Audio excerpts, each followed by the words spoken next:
Isso. Fazer melhor é mudar a situação das creches no Recife.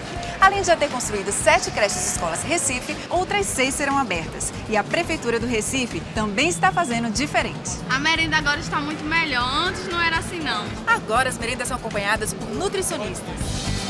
A Prefeitura mostrou uma nova forma de trabalhar e cuidar da cidade. E ainda vai fazer muito mais por você.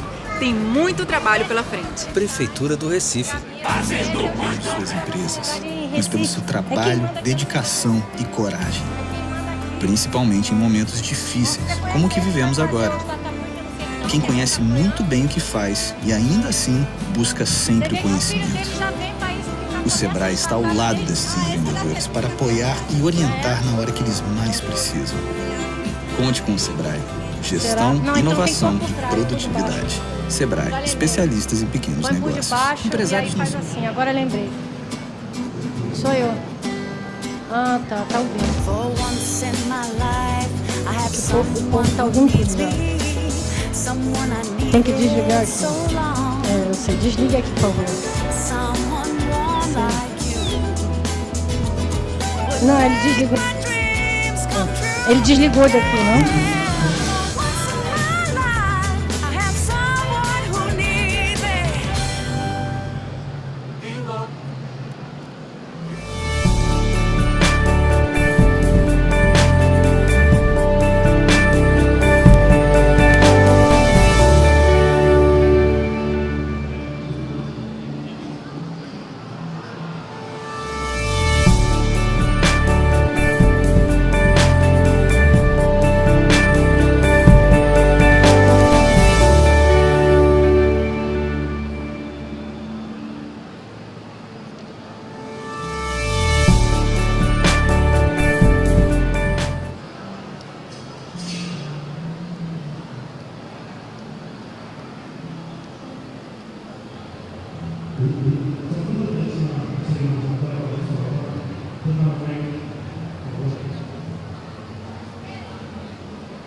Bora lá começar. Tudo bom, pessoal? Boa tarde. Tá cheio demais aqui. Já falei várias vezes no Campus Party, normalmente é tão vazio, fica o pessoal todo online assistindo, então obrigado por vocês estarem aí, né? Eu vou fazer uma inversão dessa vez na palestra, assim, depois eu vou falar pouco, porque na verdade eu quero saber de vocês o que vocês têm dúvida, o que vocês gostariam de saber sobre inovação, sobre educação, sobre empreendedorismo, sobre startup, se eu puder, né, vou explicar. Então, antes da gente fazer as perguntas, queria só dar uma geralzona do que está acontecendo aí de educação no mundo, né? Essa história de inovação, etc., começou lá atrás, na época das cavernas, né? Porque quando você começou a transmitir conhecimento um para o outro, né? Isso é uma forma, né, que a gente chama de educação oral, assim como nos índios, né, nas tribos indígenas, né? A educação é feita você contando histórias, né, as histórias que aconteceram, passando de uma geração para outra essas histórias. Isso é educação, isso é conhecimento. E aí teve um maluco lá, meu patrício, lá português, José Pacheco, que na Escola da Ponte, em Portugal, falou assim, será que precisa ter sala de aula? Será que precisa todo mundo, né, ter prova? Né? O que a gente, na verdade, quer quando a gente busca algum tipo de ambiente educacional? Aí ele começou pela primeira vez a dar autonomia aos alunos, né, a construir uma forma cooperativa e coletiva de aprendizado, que não tinha prova, você tinha temas, tinha pessoas de várias idades diferentes, e ele mostrou que é um case de sucesso, porque as pessoas, na verdade, aprendem quando aquilo tem um significado, quando aquilo gera algum significado para você, você não esquece nunca mais. Então, ele até, quando veio ao Brasil, foi palestrante do TED, e o pessoal falava assim, pô, brasileiro não sabe, né, não aprende, repete muito, o pessoal na comunidade é analfabeto funcional, né, como se o brasileiro não tivesse capacidade de aprendizado. E ele falou assim, eu vou lá na Rocinha, que é uma comunidade lá no Rio, e vou mostrar, né, se isso é de verdade ou não um fato. E aí botou um balde, ele falou, peguei um balde com uns papelinhos e botei lá uns nomes e pedi para o pessoal tirar os nomes. Leia aí o que está no papelinho. Quando o menino abriu, leu Coca-Cola. Leia outro papelinho. Abriu McDonald's. Aí pediu para outro menino, né, pegar no balde de papel e era Avenida Brasil. Ele leu, que era a novela da Globo na época. Então, como é que eles não sabem ler? É óbvio que eles sabem ler. Né? É que a gente que ensina errado. A gente acha que tem que ensinar fazendo assim, B mais A, Bá, B mais E, Bé. E o nosso cérebro não funciona assim. Nosso cérebro funciona para o registro de imagem. Né? É por isso que a gente tem capacidade de aprender várias línguas, né? Uma mesma palavra em várias línguas, porque a gente registra aquela imagem. Então, está na hora da gente desaprender tudo que a gente aprendeu e o modo como a gente vai aplicar o nosso conhecimento. E aí vieram outras tantas escolas diferentes, como a Edutopia, que foi Jorge Lucas que fez o Star Wars, que fez aquele filme famoso que mostrou e que fundou, porque ele começou a sentir necessidade justamente de criar uma rede, né, de profissionais com um outro tipo de visão. Olha só, eu fui, antes de entrar na diretoria de inovação da Estácio, que eu entrei ano passado, eu fui 8 anos da Rede Globo. Então, o que a gente faz quando a gente assiste um filme é aprender também, porque aquilo é uma história. Né? Então, ele começou a trabalhar isso na K12, que são escolas lá em Nova York, que são as escolas do futuro. Inovação passou a ser regra e não exceção. E aí, ele fundou, pela primeira vez, uma rede, como se fosse um YouTube lá dentro dessa escola, em que os pais também participavam do processo de aprendizado. Aí, depois, eu conheci esse indiano aí, o Sugata Mitra, né? Ele nasceu na Índia, depois foi lá para o MIT, foi estudar no MIT. Quando ele voltou para a Índia, ele se deparou com a realidade, né, super carente da população, sem escolas. E aí ele resolveu fazer uma experiência. Ele botou um computador numa parede, por isso que chama, né, The Hole in the Wall, né, um buraco na parede. Ele botou aquele computador e foi embora. E ele deixou uma câmera lá assistindo e foi observando a reação, o comportamento das pessoas.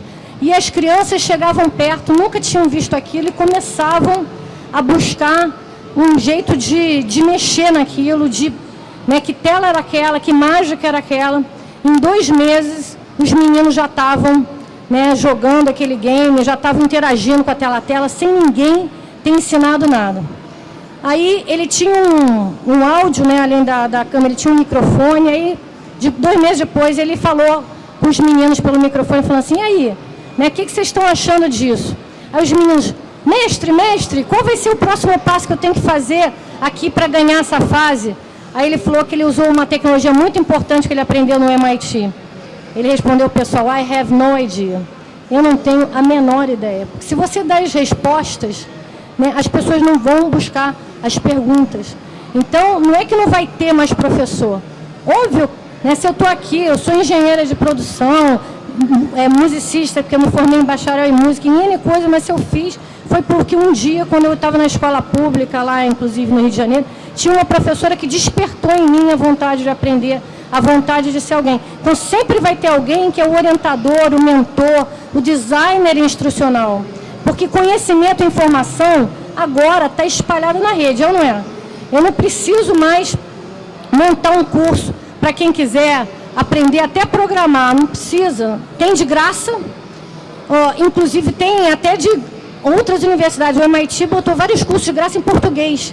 O que vai fazer a diferença? Vai fazer a diferença não é quem sabe muito, é quem sabe aplicar aquilo que ele está capturando de informação. Quem sabe transformar aquilo em algo que realmente resolva algum problema real.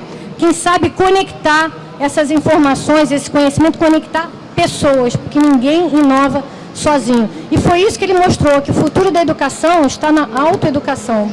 E aí vem um menino, né, você já deve ter ouvido falar, do tal do Samuel Kahn, né, que também era do MIT, que foi ensinar o sobrinho que não estava aprendendo legal matemática, e começou a gravar uns vídeos dele explicando na prática como é que fazia isso.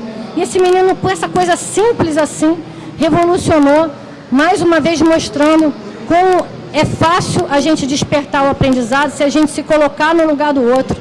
E aí ele já tem mais de 4.300 videoaulas e o pessoal da Fundação Lehman já traduziu, já está inclusive em português.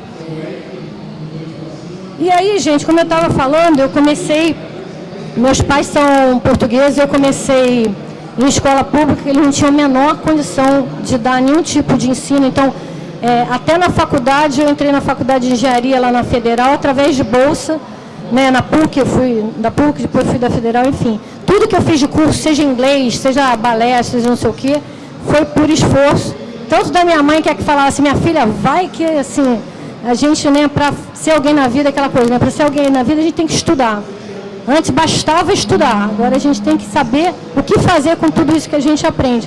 E aí, durante a minha carreira, enfim, fui Shell, fui Nacional, fui de empresas tradicionais, de repente eu larguei tudo e fui montar meu pequeno negócio, que era um restaurante. Meu marido até está ali, porque ele começou junto comigo, então eu fui para a cozinha cozinhar, e ele foi para o balcão atender, e foi assim que a gente começou o nosso negócio, e é por isso que a gente hoje pode chegar e falar para um empreendedor, né, o que é fácil, o que é difícil, porque a gente já passou por aquela situação de ter vontade de desistir várias vezes, né, de virar 24 horas, porque quando você está trabalhando em alguma empresa, tem uma série de cobranças, de metas, não sei o quê, mas quando você está na sua própria empresa, você não dorme também, porque você tem outras famílias que você é responsável, você tem que cuidar do RH, do marketing, enfim, das compras, de tudo, né?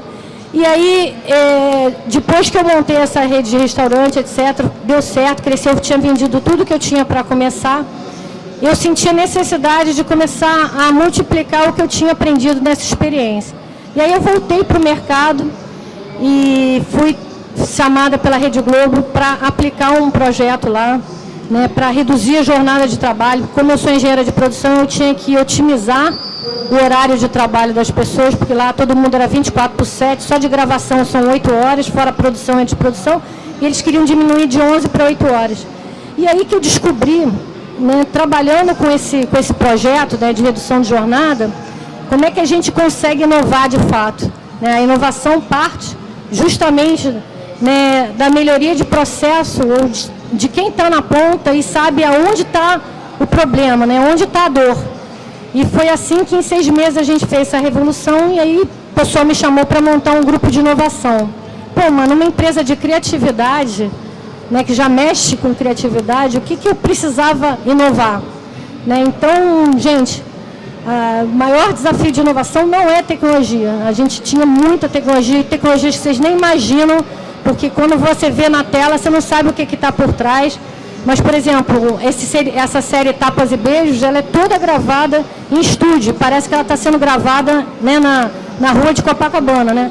E não é só o croma e a pós-produção, a gente conseguiu inserir em tempo real essas imagens.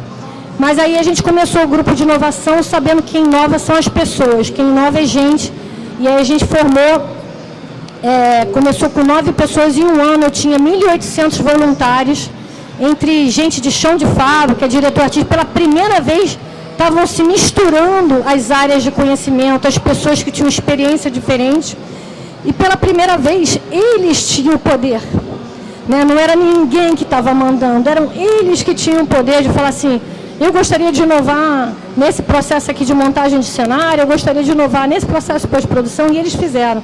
Tanto é que eles ganharam um prêmio, né, no IBC Awards, e um deles, que é assistente de iluminação, que descobriu um novo jeito de montar a luz no cenário, ele foi chamado pelo presidente-geral da Rede Globo, que na época era o Otávio Floresbal, e ele falou assim, olha, eu só tenho um curso técnico, eu sou só um assistente de iluminação, mas eu descobri que eu sou um inovador. Então, isso é que faz diferença em qualquer coisa que vocês queiram fazer na vida. A paixão é o que te move, né, o que te faz brilhar o olho e o que você consegue resolver de problema real. E aí, então, eu comecei a usar mais, comecei a buscar mais sobre o que era inovação. Procurei o professor Ray Sherber, que montou lá em Berkeley aquele movimento Open Innovation, inovação aberta, né, que nada mais é do que você sair do laboratório e começar a co-desenvolver, né, com os usuários, com outros pesquisas, com outros parceiros de tecnologia, e não só você dentro do laboratório achando que o que você está criando é a 8ª maravilha do mundo. A 8ª maravilha do mundo vai ser se algum usuário achar aquilo a 8ª maravilha do mundo. E aí eu me candidatei no primeiro programa que a NASA lançou de inovação e empreendedorismo, chamado Singularity, em 2010, e foi aprovada. Então, foi um super sonho, assim, porque eu, de verdade, quando eu estava na escola pública, lá ralando para ver se eu conseguia passar com bolsa para o próximo ano, eu não imaginava que um dia eu chegar lá na NASA, né? O meu marido falou assim, você vai para a Lua, ver se não volta mais, né? Assim, depois de 27 anos de casada, no início você vem cá, meu bem, depois você sai para lá, treina. Mas, enfim, eu estou brincando, mas lá, não só foi um choque de conhecimento, porque eu tinha aula de robótica, de inteligência artificial, de medicina neural, de biogenética, mas eu falava assim, gente, por que eu tinha que conhecer essas coisas? E que essas coisas se cruzavam? São as 8 que eles chamam exponential technology, são as tecnologias exponenciais, quer dizer, assim como ninguém inova sozinho, você tem que juntar um grupo de pessoas com características diferentes, conhecimentos e experiências diferentes. Da mesma forma, né, essa universidade, né, não tem uma cadeira de um tipo, se eu sou engenheiro, só vou estudar coisa de física, de cálculo, mecânica, não. Você tem que estudar sociologia, você tem que estudar biologia, porque você começa a cruzar essas informações e descobrir que é ali que você vai ter a solução para alguns problemas da humanidade. Então, eles selecionam um líder de cada país no mundo. E no mesmo dia que você tem aula com o Dan Barry, que é um dos maiores astronautas lá da nave sobre robótica, né, você já tem que desenvolver um projeto à tarde sobre robótica. Então, de manhã você aprende, de tarde você já está fazendo um projeto. Aí você fala assim, caraca, será que dá para aprender robótica em um dia? Dá para você conhecer qual é a lógica. Se você souber o que é a lógica das coisas, você é capaz de aprender qualquer coisa. Né? Porque como aquilo funciona, qual é a lógica de funcionamento daquilo e onde você pode aplicar aquilo. Então, dali em diante, de 2010 em diante, quando eu fui chamada para lá, eu comecei então a ver o quanto era importante a gente aqui no Brasil trabalhar de verdade, mudando as instituições educacionais, né? Porque o padrão hoje educacional, como eu falei, ainda está desde do ensino básico, achando que você tem que passar informação para o aluno. E eu, enfim, quando eu rodei o Brasil todo aí, com o Startup Weekends e com outros movimentos, eu vi menino de 8 anos lá em Natal, né, fazendo robô e, enfim, amarradão, que estava no sábado, inclusive, lá no Porto Digital que tem em Natal, fazendo isso.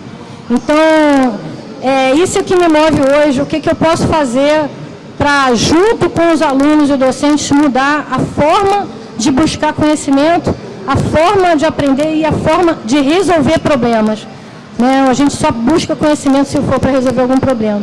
E daí que então surgiu esse convite para eu começar lá na Estácio, e de cara, o que eu vi? Tinha uma tal de geração neném. Quem que sabe o que é geração neném? Você sabe? Você não vale. Ele é da Estácio, a Kézia é da Estácio aqui de Recife, professora Érica. O que é geração neném? Nem trabalha, nem estuda. Nem trabalha, nem estuda e nem procura. Aí, vai ser igual o Silvio Santos, vai rodar um... Nem trabalha, nem estuda e nem procura. O cara não tem esperança nenhuma, o cara não vê luz, né? Vocês não, vocês estão aqui porque vocês estão buscando. Então, isso aqui, para mim, desde o primeiro Campus Party que surgiu lá em São Paulo, cara, isso eu acho um fenômeno, uma revolução, porque são vocês que são os protagonistas das suas histórias. São vocês que vão mudar a sua história, podem mudar o mundo, podem.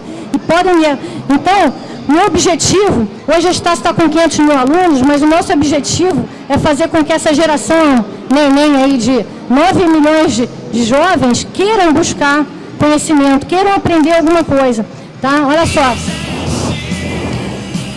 Que país é esse, né? Esse é o nosso país e está nas nossas mãos começar a modificar. Não é político e governo nenhum que vai modificar essa história. Somos nós temos que ser protagonistas da nossa história. Então, gente, tive a felicidade de ser recebida por uma instituição que esse ano completa 45 anos e que começou lá atrás com o fundador, o Dr. Uchoa, era um advogado, desembargador, que também identificou que não dava para ser assim. Na garagem dele começou a trazer alguns alunos e a simular como se fosse o tribunal, a trabalhar em casos concretos. Então, ele começou, desde a fundação, a inovar, e aí que foi crescendo, hoje é Estácio.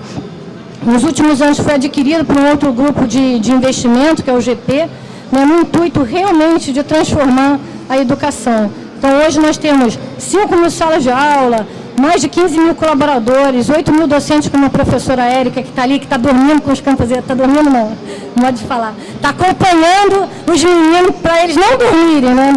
Para eles não dormirem no campus.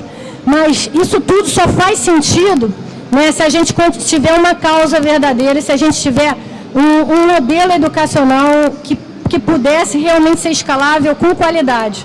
Né? Então, a gente tem uma fábrica de conhecimento, enfim, a gente passou por momentos de dificuldade, primeiro arrumar essa casa, né? Porque sem gestão, isso em qualquer negócio que vocês montarem, se vocês não tiverem um modelo de gestão que consiga fazer com que aquele negócio seja rentável, como é que você vai continuar com o sucesso daquele negócio? Né? Todo negócio tem que ser, antes de mais nada, sustentável, mesmo negócios de impacto social.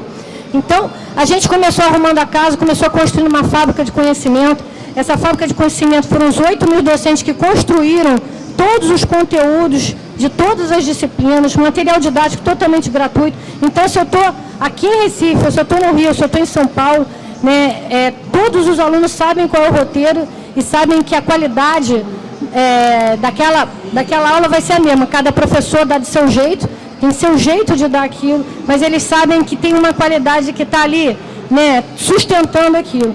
E aí, em 2013, o Melzi, que é o presidente, falou assim, agora está na hora da gente abrir uma diretoria de inovação. Porque tem muita gente que fala em inovação, mas para fazer marketing. Então, para ser de verdade, para poder mexer na cultura interna de inovação, eu tinha que ter uma casa com pessoas já sabendo o que estavam fazendo, o que queriam e o que poderiam fazer de diferente a partir de então. Foi aí que começou a mudar e a gente pensar, inclusive, já no ensino 2020. Aí, o que eu aprontei quando eu cheguei lá? Né?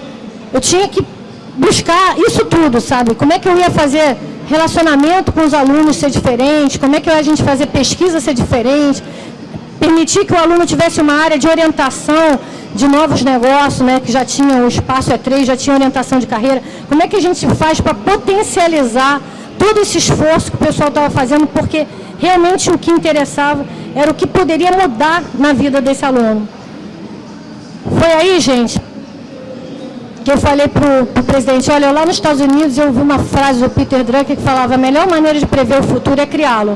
Eu não sei o caminho, eu não sei o que é certo ou errado, mas eu sei o que eu acho que a gente deveria experimentar, porque eu comecei a ouvir o que os professores e que os alunos falavam que era necessidade. Não sei se necessidade agora é robô, eu fui na guia do que o aluno e o professor falavam, que são às vezes inovações simples. Aí a gente começou então uma área de inovação e de empreendedorismo, de startups, para começar a criar esses ambientes do futuro da universidade, trabalhando em P&D de tecnologias, quer dizer, a pesquisa é fundamental, que é ela que faz com que a gente consiga estar ali, surgir um projeto, a cultura interna de inovação, empreendedorismo e parcerias estratégicas, como eu digo, ninguém inova sozinho, e aí essas são nossas essências competitivas. Como eu sou do board do MIT também, eu até trouxe essa foto para o pessoal, quando eu fui perguntar assim, o que vocês querem no futuro? Vocês querem isso aqui? Porque isso já é verdade. Né? Um capacete que consegue ler, né? Um mind reader, né? Um leitor de mente. Se isso já é verdade, se isso já existe, basta botar o capacete, que a gente não precisa nem de aula. Seria bom esse negócio aí, né? É ou não é? Vocês queriam ou não? Um negócio desse. Não, tá vendo? Tudo gente boa, tudo gente... Não, porque assim, a nossa mente, não adianta ela ter informação, mais uma vez, é o que eu faço com aquelas informações que estão no nosso HD. Então, gente, eu falei assim, aquilo já é verdade, mas não é isso que eu vou fazer para inovar. Google Car e Levitation Car também já é verdade. Né? Carro sem motorista, carro que levita já é verdade. Então, é isso que eu vou ter que fazer, eu vou ter que fazer uma sala de aula ou um tipo de... Quando eu estava lá no MIT, tinha um cara que era presidente de indústria de seguro, de seguradora. Eu falei, o que tem a ver seguradora? Por que o cara está preocupado com o Google Car? Né? Devia estar preocupado com o Google Car, que são estacionamentos, sei lá, motorista, né, taxista. Porque se esse carro não bate, aliás, bateu o mês passado, né, mas não foi culpa do carro. Mas se esse carro não bate, não precisa ter seguro, né? Então, quantas cadeias de empresas ou de indústrias a gente muda quando cria um negócio diferente, né? Não precisa ter seguro. Então, o pessoal ontem no Rio pararam todo o centro da cidade porque os taxistas estavam fazendo uma passeada contra o Uber. Aí os caras estão querendo matar. Se você falar que é do Uber, lá no aeroporto do Rio, eles estão arrancando os passageiros de dentro do carro. Aí você fica assim, caraca, meu, e a gente falando que, né, inovação, não sei o que, falando opção dessas coisas. A gente está na época da caverna, a gente continua pensando na época da caverna. Se fosse assim, as telefônicas estavam na rua, né, querendo acabar com o WhatsApp, ninguém usava o WhatsApp, né? Se fosse assim, de repente os Correios estavam querendo matar quem criou o FedEx. Cara, não é matar o concorrente ou o que está criando de novo, é descobrir o que é aquilo de novo. Se tem público, se tem adesão, é porque tem necessidade, é porque já tinha uma necessidade no público para aquilo. Entendeu? Então, até quando você cria algum tipo de aplicativo ou de tecnologia nova, você fala assim, ah, cara, se tem concorrente não é uma inovação. Não, se tem concorrente é porque tem mercado. Né? Tem que ver onde está o diferencial que você pode atuar. Então, eu lembro quando surgiram as vans lá no Rio, foi a mesma coisa. Começaram com as vans, os motoristas, as empresas de ônibus literalmente mataram vários motoristas de van. Eu virei para os caras na época, porque era consultora de um hospital que também... os caras lá no Rio que tem um hospital tinham empresas de ônibus, olha só que loucura. Né? E aí eu virei para ele e falei assim, não mata, cara, monta uma empresa de van. Né? Para que você vai matar? Se tem mercado, monta uma empresa de van. Você vai poder ter ônibus, vai poder ter van, vai poder ter bicicleta. Enfim, para mostrar que no fundo, o que continua movendo a inovação são as nossas cabeças. Né? O que está movendo a inovação continua sendo a nossa cabeça. E ainda bem que tem professores que genuinamente, generosamente, querem nos ajudar a construir nossa trilha de conhecimento. Cada vez mais o ensino vai ser personalizado. Você pode estar numa turma com 30 pessoas, mas cada um vai ter sua trilha vai ter seu tempo, vai ter seu jeito de aprender. Né? Segundo Howard Gardner, você tem 9 tipos diferentes de inteligência, são 9 múltiplas de inteligência. Tem gente que tem mais facilidade com línguas, né? Inteligência linguística. Tem gente que pode estudar um monte em inglês e tem mais dificuldade que o outro. Tem gente que tem inteligência espacial, né? Que é você conseguir visualizar. Né? O arquiteto consegue visualizar uma planta, mas tem gente que olha para aquilo e não consegue visualizar direito. Porque o cara é burro? Não, gente. É porque cada um tem na sua genética uma carga de inteligências diferentes. E aí ele vai poder, sabendo disso, descobrir qual é o melhor jeito. Eu aprendo melhor com música, que é a inteligência musical. Então, por isso que tem professor que ensina aquelas fórmulas matemáticas cantando e o aluno grava. Então, tem gente que tem inteligência musical, tem gente que tem inteligência espacial, né? Consegue fixar visualizando, tem gente que tem inteligência linguística, vai conseguir visualizar quando ele vê um filme de uma história. Então, vão ter diferentes formas daquele mesmo conteúdo ser dado e cada um vai ter sua própria trilha. E é isso que a gente já está construindo dentro da Estácio no Ensino 2020. Tá? Eu não vim aqui para fazer propaganda da Estácio, mas eu gosto de falar porque, no fundo, eu já rodei muitos países do mundo e nunca vi isso acontecer. Então, nós temos que valorizar o que a gente tem aqui no Brasil de iniciativa. Tá? E aí, o que eu comecei? Eu criei, junto com os professores e com o aluno, uma área de Game Center. Então, os professores e os alunos co-desenvolvem com a gente a tecnologia. Então, pela primeira vez, nós temos games que simulam ambientes reais. Se o cara é um advogado, tem um game lá que é um escritório de advocacia, com pessoas, com clientes, com decisões a tomar, com gestão de tempo, ele vai aumentando o escritório. Né? Tem ambientes de anatomia, enfim. Os ambientes de trabalho de cada aluno, eles já simulam através do game. Eu já tenho mais de 60 mil alunos trabalhando nessas Olimpíadas de game. A gente trabalhou em que o nosso material didático agora possa estar na mão do cara, qualquer que seja o celular, tablet, notebook, em qualquer device, ele tem um material didático que é totalmente interativo. Então, tudo isso que eu estou falando, se o cara aprende aquele assunto por texto, ou por um aplicativo, ou por um game, ou por um vídeo, ou por uma imagem, está na mesma plataforma.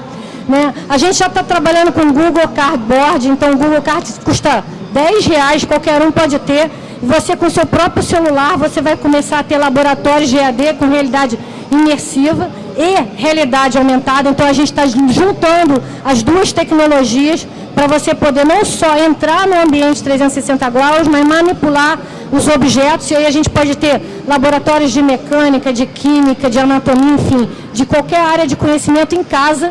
Né? E um outro desafio que a gente tinha é aquela outra lá que era o TV Touch, assim, se o cara for para a sala de aula, o que você tem de recurso de tecnologia? Um data show. Um data show que a lâmpada queima a cada 6 meses, que demora um tempão para você botar lá um cabo para ver se reconhece o computador, o notebook vai ligar, né? E que além disso tinha que ter data show, computador, tela, áudio, etc, etc. Fui pesquisar tudo que tinha no mercado, porque eu não estou aqui para inventar roda. A nossa equipe de inovação é imensa, tem 2 pesquisadores, para vocês terem uma ideia, é imensa. E aí, eu não estou aqui para inventar roda, eu pesquisei tudo que tinha, caneta mágica, quadro interativo, lousa digital. Ou era difícil de usar, tinha que aprender para conseguir usar, ou era caríssimo, chega a custar 20, 30 mil reais, ou não era integrado ao nosso modelo acadêmico de forma que todo esse arsenal de elementos, de objetos de aprendizado que a gente tem, pudesse estar em tempo real em qualquer sala. Foi aí que surgiu essa TV, que parece uma TV, mas não é, eu incorporei nela vários equipamentos, incorporei uma tela touch, incorporei uma placa da Intel, incorporei um roteador da Cisco, enfim, incorporei vários elementos, testei, no primeiro protótipo, ainda estava preso com esparadrapo lá, com fita isolante, e aí a gente conseguiu, é a primeira patente da Estácio, e a Samsung agora ganhou a licitação para produzir industrialmente e já está nas salas de aula lá da unidade a unidade que inaugurou em São Paulo. Então, além disso, ela é como se fosse um hub, então em tempo real, em qualquer device, ela entra em sincronismo com qualquer device, sem baixar nenhum aplicativo, e aí de fato os alunos e os professores começam a trocar de informação, né, como se fosse um Minority Report em sala de aula. E detalhe, não precisa ensinar o professor a usar, porque é fácil. Foram eles mesmos que criaram, inclusive, nos disseram o que eles queriam que tivesse. E barato pra caramba, senão eu não conseguiria fazer essa escala para 5 mil salas. Então, né, eu não sou né? Eu não sou Steve Jobs, eu estou longe de ser qualquer coisa, sou portuguesa, lembra disso, né? Aliás, em Portugal, o Vale do Silício de lá é em Aveiro, na cidade de Aveiro, que é um dos maiores polos de inteligência artificial. Aí o pessoal fica me sacaneando, dizendo que já que português não tem inteligência natural, tem que ter pelo menos artificial. Mas a verdade é que todo mundo pode inovar e todos nós temos capacidade de inteligência, cara. É só você ir lá e buscar, ouvir. Essa é a coisa mais importante, né? Ouvir o que o cara do outro lado precisa e cria a coisa mais simples do mundo. E depois vai evoluindo com aquilo, porque você, no mínimo, vai estar junto com os caras co-criando essa parte. Então, isso aí eu já falei, isso é parte do nosso leitor, game, enfim, todo mundo já sabe que acelera até 10 vezes o processo de aprendizado. Então, isso tudo eu já falei. O mais importante não é isso, era vocês saberem que essas tecnologias só foram criadas, né, para poder prover algo que realmente faça de verdade funcionar e mudar e transformar alguma coisa do dia a dia, ou do professor ou do aluno. Beleza? Olha, o próprio aluno, inclusive, agora que cria os conteúdos, né?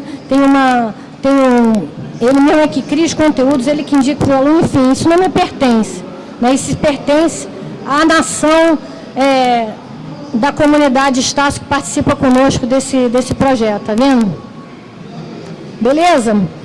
E aí, cara, aí que surgiu, né, com essas coisas todas que a gente começou a fazer de P&D, surgiu, então, a possibilidade da gente criar, de fato, um ambiente do futuro. Então, a Estácio tinha um prédio lá no Porto Maravilha do Rio, que é onde é considerado o Vale do Silício do Rio, que está sendo até todo revitalizado, né, com vários portos, como foi Porto Madeira. E aí, um andar de 800 metros quadrados, o presidente virou e falou assim, tá bom, faz aí a tua maluquice, põe as salas de aula do futuro para rodar, põe um ambiente de empreendedores para a gente dar oportunidade de gratuitamente poder trabalhar o modelo de negócio dos caras. E aí eu ganhei de presente essa espaçonave. Isso tudo eu já falei, tá? Aí está a sala de aula, aí está a interface que eu estava falando, tá bom? Isso aí tudo eu já falei, mas eu quero falar agora da espaçonave. Isso aí, cultura de inovação, a gente trabalhou os desafios com os alunos, né? Isso é o que eu já estou falando. Mas aí chegou nisso aí, nesse ambiente aí, que a gente tinha o desafio de criar um ambiente, né, que inspirasse criatividade, mas que de verdade cada uma daqueles ambientes tivesse uma função e que pertencesse aos alunos. Então, amigo, cadê? Passa o vídeo aí. Nave 2, vamos lá, para o pessoal conhecer o que é então que a gente fez, que inaugurou esse ano lá no Rio. Tem sala de aula do futuro, tem o primeiro Media Lab, tem o Espaço Eureka. Enfim, ele vai passar um videozinho aí, melhor do que passar foto, né?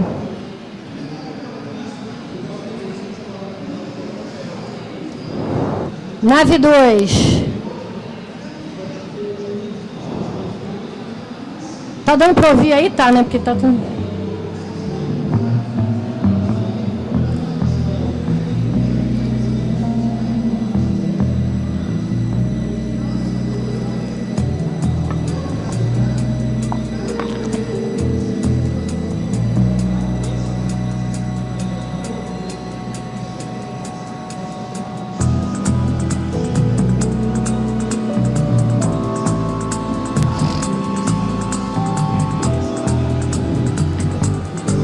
Aos meninos que trabalham no coworking, né?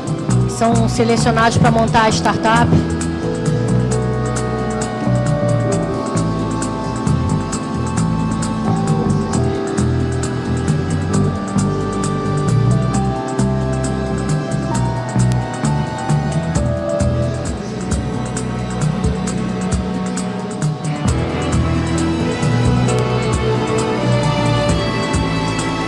Tem uma parte de galeria, que são os projetos dos próprios alunos. Essa é a sala de aula do futuro. O Telion, como eu mostrei, que é aquela patente. Esse é um Media Lab em que a gente faz desenvolvimento de games, apps, né, em que você tem o front-end e o back-end sendo desenvolvido junto no mesmo espaço. Aí a gente faz hackathons, etc.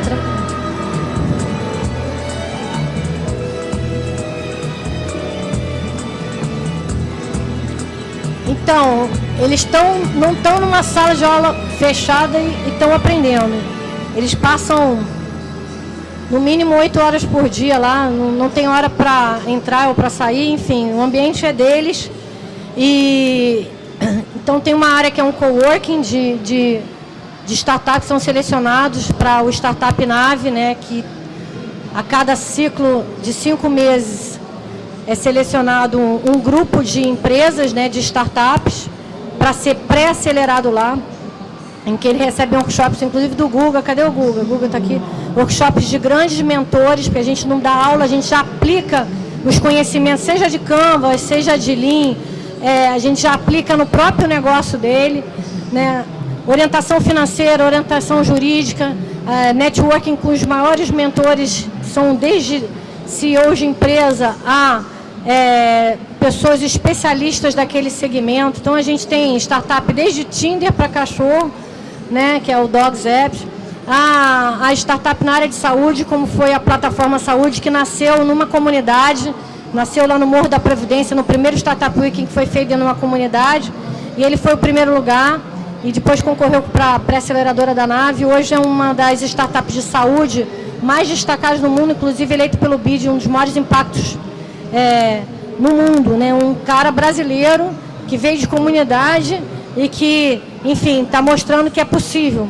Então, esse ambiente, tudo aqui tem um propósito e uma finalidade, como eu falei, né? Quando você entra lá na Nave, né, você tem galeria para expor os projetos de cada uma das áreas de conhecimento, tem impressora 3D, tem o coworking todo modular, essas mesas, essas cadeiras, elas têm rodinha, elas se mexem, porque o tempo todo você transforma aquele ambiente em algum outro tipo. Às vezes é conferência, como já teve o Muhammad Yunus, que é o Prêmio Nobel da Paz, que eu falei assim, cara, vem falar para os meninos. Ele foi lá, conversou com todo mundo. As salas de aula que são usadas para os workshops, o Espaço Eureka, né, que é para eles poderem, enfim, você quando está jogando um game, quando você está tocando uma música, quando você está conversando com o teu colega, você está aprendendo também, entendeu? Então a troca de experiências é uma forma de aprendizado, porque a nossa mente, ela não, por isso que no TED os vídeos são de 15 em 15 minutos, porque não é porque o cara tem sono para escutar uma palestra, é porque de 15 em 15 minutos o nosso cérebro cai de rendimento mesmo, é físico, é biológico. Então você tem que de 15 em 15 minutos mudar a dinâmica do que você está fazendo, para você conseguir manter até deitar. Então isso tudo é permitido. Você ter a escola do futuro para a gente é um ambiente, na verdade, de construção coletiva livre. E eles recebem esse conhecimento e, no fundo, eles formam uma grande comunidade e começam, então, depois a multiplicar e orientar outros startups que estão nascendo. Então, na primeira turma eu recebi 70 projetos, selecionei 10. Na segunda turma, 142 projetos, selecionamos 30. E na terceira turma, que vai começar agora dia 3 de agosto, nós selecionamos 163 projetos do Brasil todo, gente. Tem gente que vem de Roraima, vem de Belém, vem de BH, de Maceió, enfim. E ficam lá e selecionamos 30. E olha, gente, a gente dá a mão, é a primeira pré-aceleradora gratuita, mas a gente não passa a mão por cima. O programa, as atividades que tem a cada dia do programa são gamificadas. E se você não consegue cumprir as atividades, né, a cada mudança de fase, tem um pitch, que é uma banca que analisa vocês, não sou só eu, você é eliminado, porque esse é o mundo real. Se você não conseguiu, né, pivotar a tua startup, se você não conseguiu, né, fazer um plano de negócio de modo que você tenha conseguido cliente, enfim, esse é o mundo real. A gente dá todo o arsenal, toda a munição para você conseguir escalar a sua startup, para você começar, para você saber como modelar aquele negócio, você saber como você vai conseguir sustentar aquele negócio, qual o teu plano de vida, inclusive, que a gente chama plano de sobrevivência.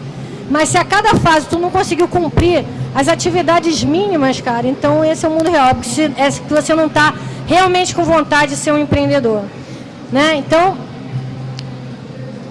no vídeo vocês já viram, né, como é que são as fases. A gente divide em 3 fases: formação, lançamento e órbita. Então, no primeiro bloco, é realmente uma carga, são 9 workshops, então, e esses workshops, como eu falei, já são aplicados à sua área de conhecimento dentro do seu projeto, né, o que precisa no seu projeto em relação a escalabilidade dele. Então, você recebe 9 workshops com as mentorias, você trabalha o seu MVP, você já cria o seu MVP, desenvolve mesmo, não é um PowerPoint, tá? E aí depois você já lança no mercado e eu chamo os investidores e chamo o pessoal para fazer um Demo Day. Então, a maioria, inclusive, das nossas startups já sai ou com algum tipo de bolsa, como o Startup Brasil, ou com algum tipo de investimento, tá? Inclusive, a gente agora, lá pela pessoal da BizPark, da Microsoft, todos os nossos startups vão receber agora a bolsa da BizPark, vão já começar com $120 mil em produtos e serviços da BizPark. Agora eu queria, né, chamar rapidamente, antes de encerrar, que já está encerrando, o depoimento lá do Demo Day dos nossos startups, para saber o que fez de transformação na vida deles, para ouvir de vocês o que eu posso ajudar a transformar, e se é que eu posso ajudar, enfim, mas o que eu puder, vou fazer, para responder as perguntas de vocês. Ele vai colocar um vídeo agora.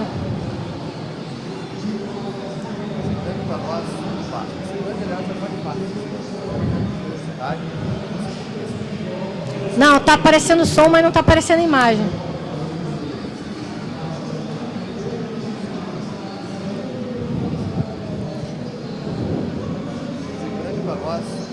Ser grande, aliás, é a parte fácil da história, mas a grandiosidade você conquista.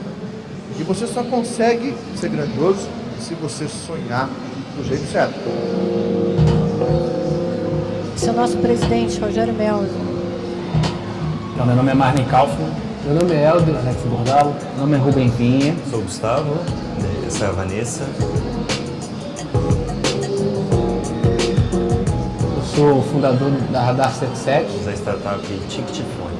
Sou um dos fundadores da startup Citron, que é uma plataforma de e-commerce onde empresas e empreendedores podem criar suas lojas virtuais em poucos segundos. Ticketfone é uma plataforma para automação de eventos. A Web Hub é um sistema de desenvolvimento de apps online. Sou o fundador da startup DocuBox. Eu conheci o programa da Estácio porque sou aluno e recebi um e-mail. A gente tinha um protótipo assim bem basicão. Não tinha muita coisa elaborada e também de experiência e conhecimento assim, na área de empreendedorismo não tinha muita. Quando a gente veio para a nave, a gente tinha realmente só a ideia, né? E aqui dentro a gente desenvolveu tudo, junto com um sistema de Canvas, fez pesquisa de mercado, teve contato com vários mentores. Então eu vi que eu poderia evoluir.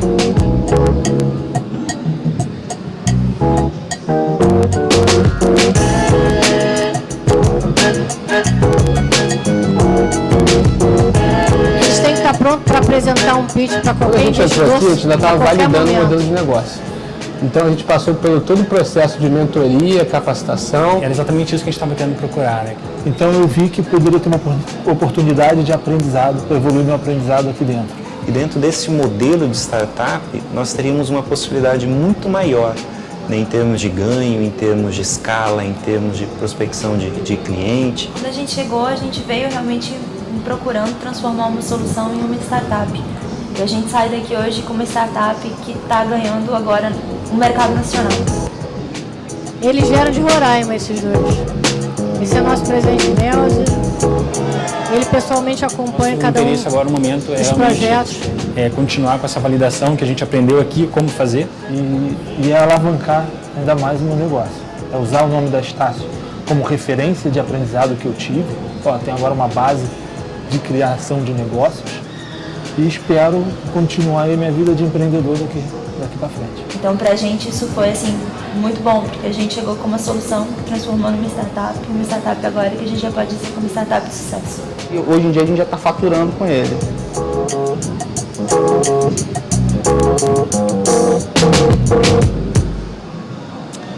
É isso aí, pessoal. A gente realmente, o que a gente quer, assim, daqueles 30 que participaram da turma passada, só 23 chegaram até o final.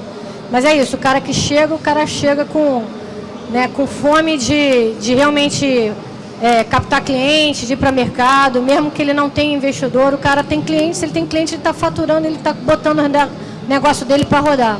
E é assim que a gente decola, né, uma startup, a gente encarando com disciplina, com seriedade, assim, o que a gente quer fazer da nossa vida, o que a gente realmente acha que pode mudar em algum pedaço do mercado.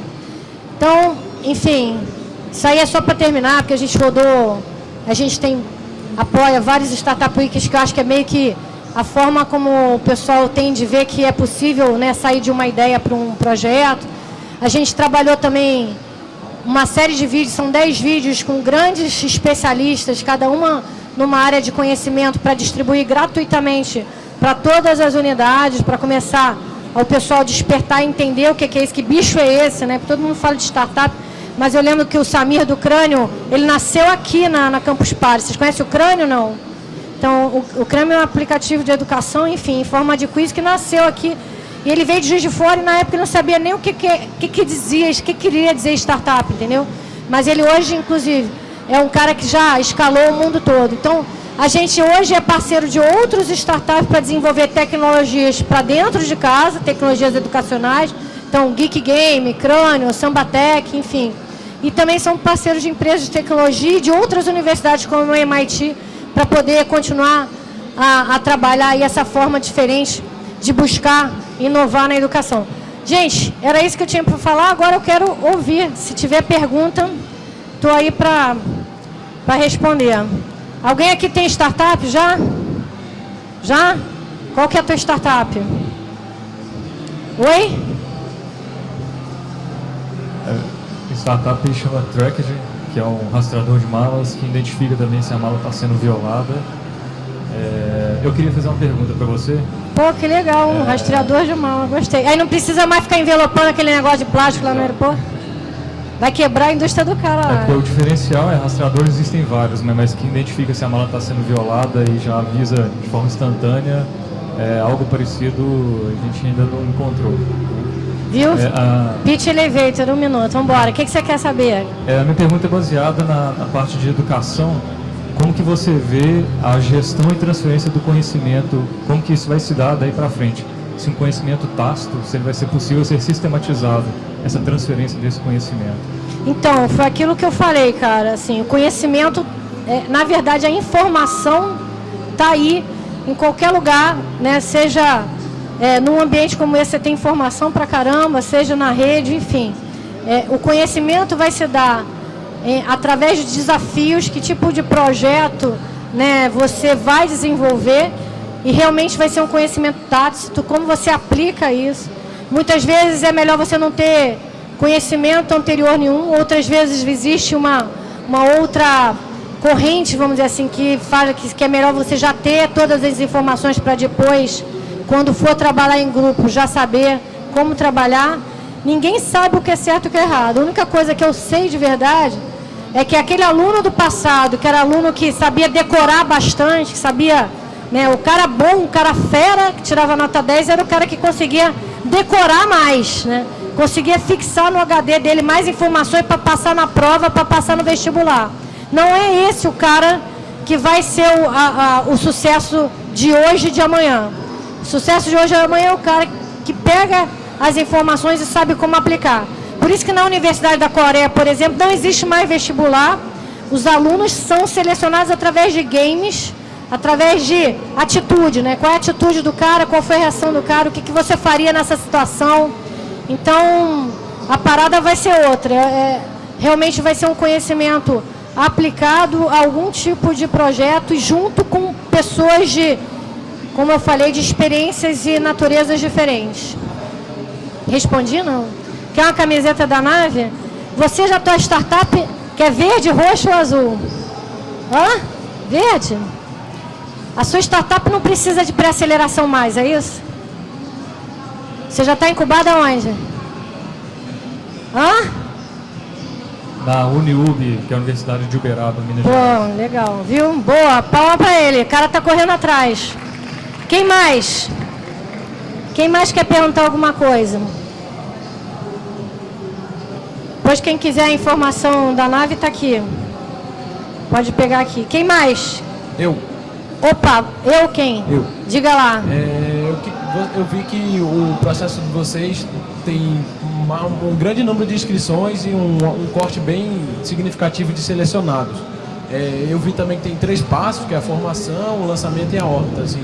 Você tem um número de quantas empresas quantas startups já passaram para a órbita já? Então, nesse programa de 5 meses acontecem essas 3 fases, tá? E é rígida mesmo a seleção, porque a gente não seleciona porque o projeto é melhor do teu ou do outro, a gente seleciona dependendo do perfil de quem está participando do grupo, entendeu? E então os caras se inscrevem do Brasil todo, não precisa ser aluno Estácio. O grupo vai de 2 a 5 pessoas, tá?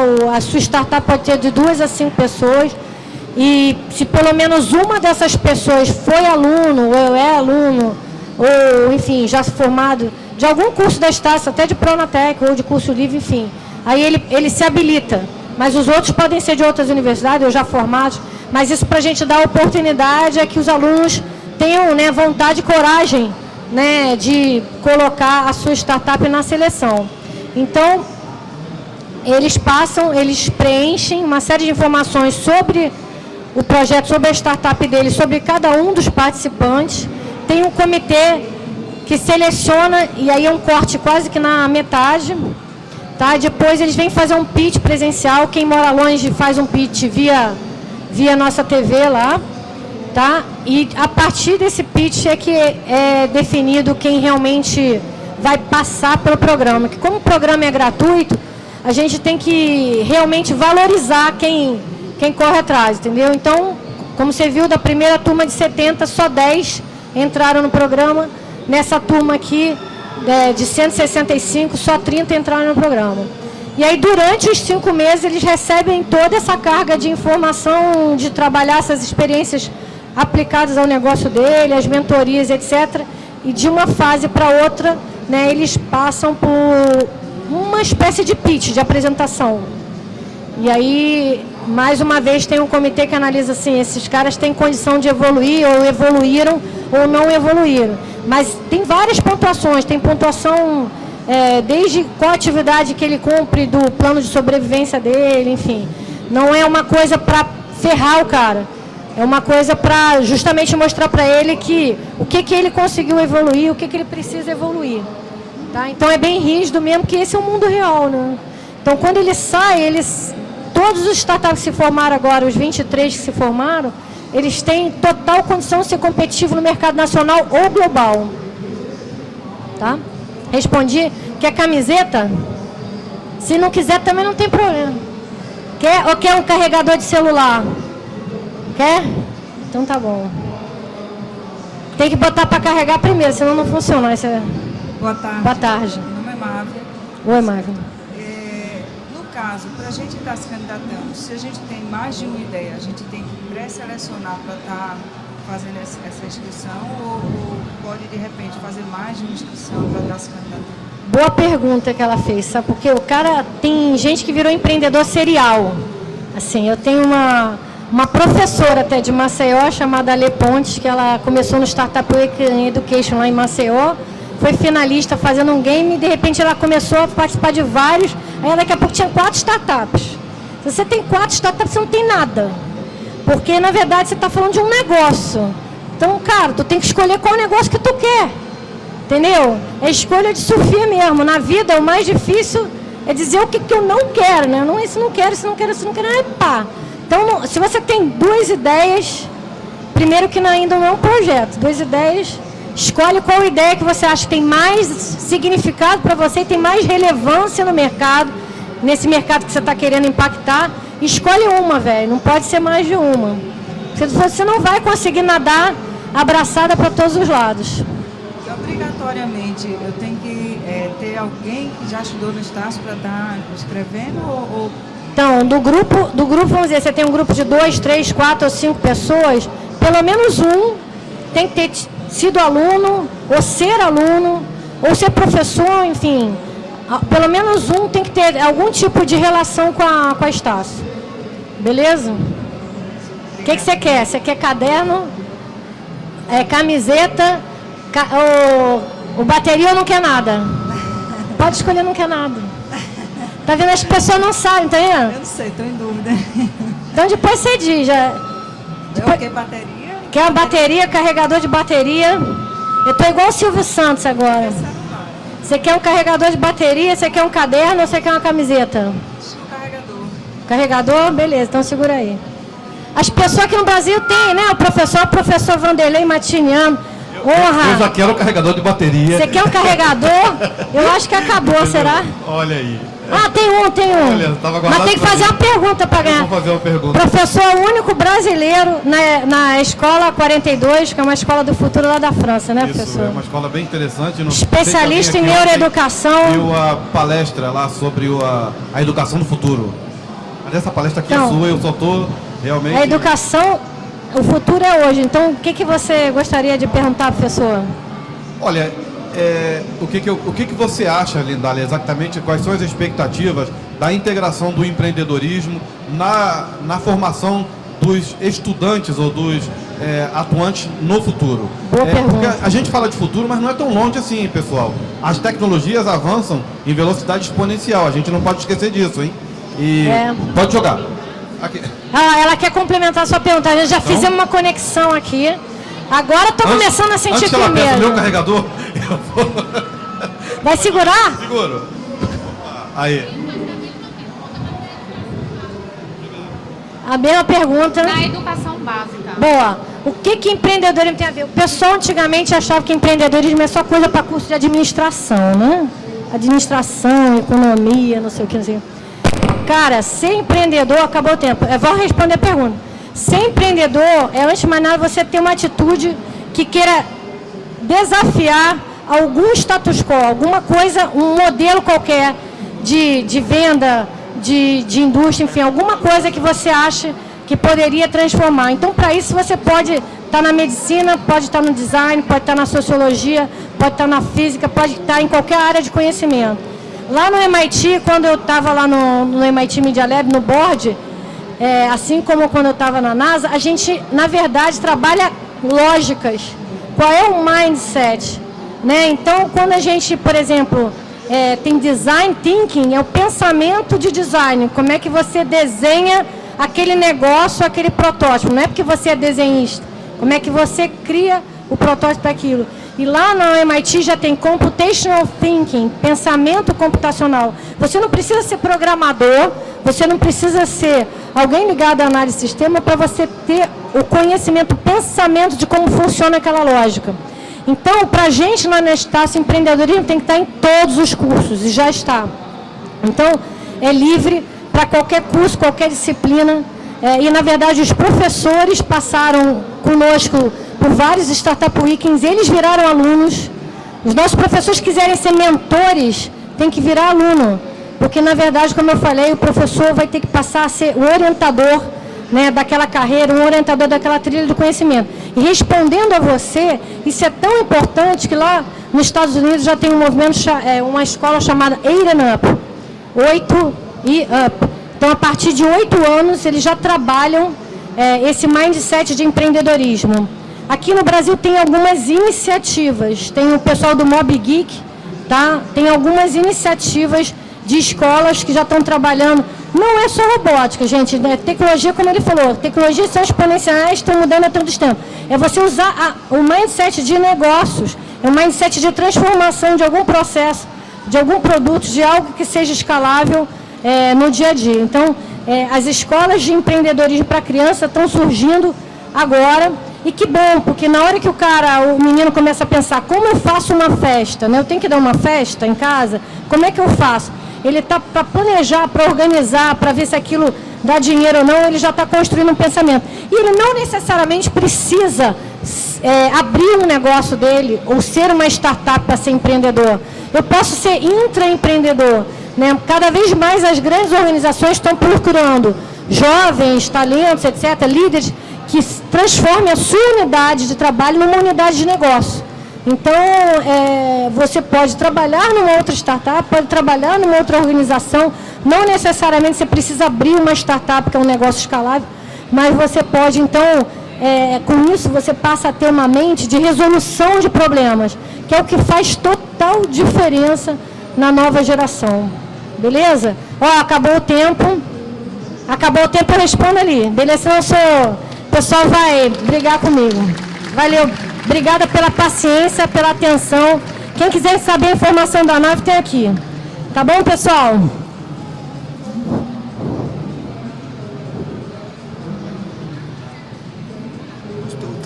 suas empresas, mas pelo seu trabalho, dedicação e coragem. Principalmente em momentos difíceis, como o que vivemos agora. Quem conhece muito bem o que faz e ainda assim busca sempre o conhecimento. O Sebrae está ao lado desses empreendedores para apoiar e orientar na hora que eles mais precisam. Conte com o Sebrae. Gestão, inovação e produtividade. Sebrae, especialistas em pequenos negócios. Fazer melhor é mudar a situação das creches no Recife. Além de já ter construído 7 creches escolas em Recife, outras 6 serão principalmente em momentos difíceis, como o que vivemos agora. Quem conhece muito bem o que faz e ainda assim busca sempre o conhecimento. O Sebrae está ao lado desses empreendedores para apoiar e orientar na hora que eles mais precisam. Conte com o Sebrae. Gestão, inovação e produtividade. Sebrae, especialistas em pequenos negócios. Empresários não são medidos pelo tamanho de suas empresas, mas pelo seu trabalho, dedicação e coragem. Principalmente em momentos difíceis, como o que vivemos agora. Quem conhece muito bem o que faz e ainda assim busca sempre o conhecimento. O Sebrae está ao lado desses empreendedores para apoiar e orientar na hora que eles mais precisam. Conte com o Sebrae. Gestão, inovação e produtividade. Sebrae, especialistas em pequenos negócios. Empresários não são medidos pelo tamanho de suas empresas, mas pelo seu trabalho, dedicação e coragem. Principalmente em momentos difíceis, como o que vivemos agora. Quem conhece muito bem o que faz e